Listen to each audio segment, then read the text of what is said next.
1 तारखेला रात्री 10 वाजता प्रचार तोफा थंडावणार व 2 तारखेला होणार मतदान। गोंदिया नगर परिषद मध्ये नगर अध्यक्ष व नगरसेवक पदाकरता 2 डिसेंबरला होणार आहे मतदान। मागील काही दिवसांपासून सर्वच पक्षांचे प्रचार फार जोमात चालू होते। गोंदियात डंपिंग यार्ड, उड्डाणपूल, अंडरग्राउंड, कचरा अशा अनेक समस्यांकडे आपण कसं काम करणार असे प्रत्येक उमेदवार आपापल्या प्रचारात सांगत होते।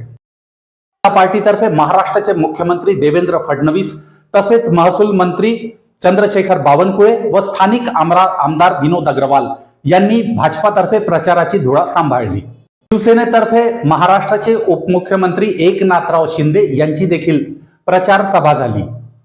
राष्ट्रवादी काँग्रेसचे खासदार प्रफुल्ल पटेल व माजी आमदार राजेंद्र जैन यांनी गोंदिया नगर परिषदेच्या निवडणुकीत प्रचाराची धुरा सांभाळली।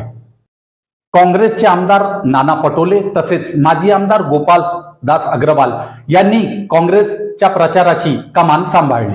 एकूण जर आपण पाहिलं तर गोंदिया नगर परिषदेच्या निवडणुकीत प्रचारांच्या सभा चांगल्याच गाजल्या।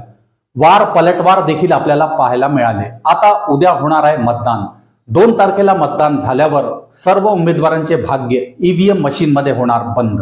सोशल मीडियावर आपल्या शहराच्या व आसपासच्या बातम्यांकरता आपण आमच्या एसबी सोशल मीडिया चॅनलला लाईक, शेअर व सबस्क्राईब करायला विसरू नका।